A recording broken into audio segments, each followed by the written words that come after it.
Hello friends, S blog থেকে সবাইকে স্বাগত। আজ বিকেল বিকেল চলে গিয়েছিলাম ব্যারাকপুরের অন্নপূর্ণা মন্দিরে। এই মন্দিরকে দ্বিতীয় দক্ষিণেশ্বরের মন্দির বললে একটুও ভুল করা হবে না। একদম দক্ষিণেশ্বরের মন্দিরের আদলে তৈরি এই মন্দিরটি। রানী রাসমণির ছোট মেয়ে জগদম্মা এই মন্দিরটি তৈরি করেছিলেন। তো এই যে যারা হাত দেখাচ্ছে এরা সবাই কিন্তু আমার ফ্রেন্ডস, যোগা ফ্রেন্ডস। আরও কিছু ফ্রেন্ডস আসতে এখনও বাকি আছে।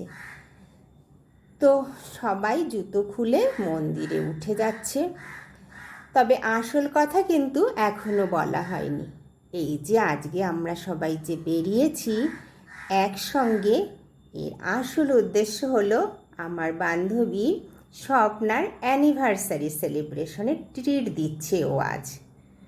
সেটা কিন্তু হবে ব্যারাকপুরের বিখ্যাত রেস্টুরেন্ট দাদা বৌদিতে।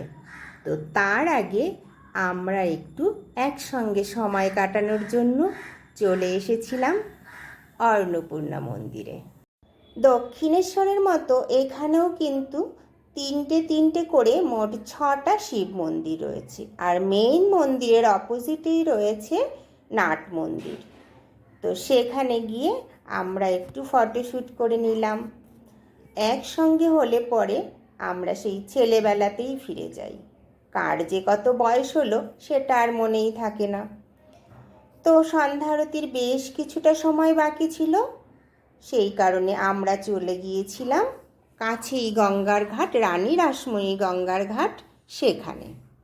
তো যেতে যেতে সন্ধেও নেমে এসছিল। কী যে অসাধারণ লাগছিল সন্ধেবেলা গঙ্গার ঘাটটিতে, তা বলে বোঝানো যাবে না। তো এত সুন্দর পরিবেশে একটা দুটো ফটোশ্যুট না হলে কি হয়? স্মৃতিতে তো এগুলোই ধরা থাকে, তাই না? তো তারপরে আবার ফিরে এসেছিলাম অন্নপূর্ণা মন্দিরের। এটাই হলো পিছন দিকের গেট। এখান থেকেই গঙ্গার ঘাটটি যেতে 1 মিনিটও লাগে না পায়ে হেঁটে। তো সবাই একসঙ্গে দাঁড়িয়ে কিছুটা গল্প আড্ডা এসব তো চলছিলই। আর কি অসাধারণ লাগছে মন্দিরটা এখন। তো তখন তো মায়ের দর্শন হয়নি, এখন আমরা একটু মায়ের দর্শন করব। আর তার আগে আজকের যিনি হিরোইন, মানে যার অ্যানিভার্সারি সেলিব্রেশন, এই যে স্বপ্নার অ্যানিভার্সারি সেলিব্রেশন। তো দেখো অন্নপূর্ণা মা আর ভোলা বাবা দুজনারই দর্শন আমরা করলাম মনের মধ্যে একটা তৃপ্তি নিয়ে।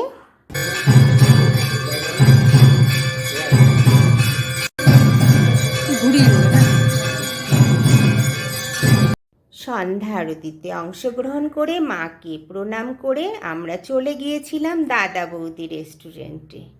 ইতিমধ্যে কিন্তু আমাদের বাদবাকি বান্ধবীরা জয়েন করে গিয়েছিল। ওদের বাচ্চারা ছোট ছিল বলে একটু লেটে জয়েন করলো। তো আমরা ছিলাম টোটাল 13 জন। 2টো টেবিল একসঙ্গে করে আমরা বসেছিলাম। একসঙ্গে না বসলে কি আর মজা হয়? তো দাদা বৌদি রেস্টুরেন্টের ভিতরটা দেখো, খুবই সুন্দর। আর এখানে সার্ভিসিংও কিন্তু ভীষণ ভালো। অ্যানিভার্সারি সেলিব্রেশন যখন হচ্ছে, গিফট থাকবে না, উইশ থাকবে না, সেটা কি কখনো হয়? তো আমরা সবাই মিলে স্বপ্নাকে এই গিফটটা দিয়েছিলাম।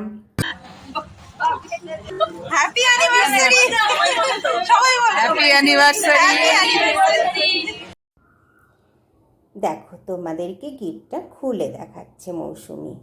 তো এই শাড়িটা আমরা স্বপ্নাকে দিয়েছিলাম। দেখো তো বন্ধুরা কেমন হয়েছে। স্বপ্নার কিন্তু ভীষণ পছন্দ হয়েছে। আমি আবার একটু গায়ে ফেলে দেখিয়ে দিচ্ছিলাম কেমন লাগবে ওকে। তো ইতিমধ্যে আমাদের স্টার্টার চলে এসছে।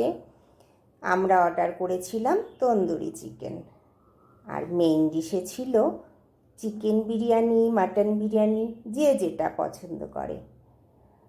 আর একজন অবশ্য বিরিয়ানিকে স্কিপ করে চিকেন ভাপা আর বাটার নান অর্ডার করেছিল।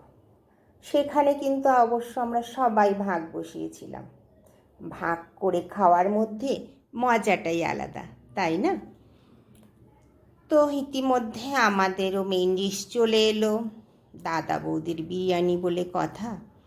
খুব তৃপ্তি করে খেলাম। আর এত সুন্দর একটা ট্রিট দেওয়ার জন্য স্বপ্নাকে অনেক অনেক ধন্যবাদ।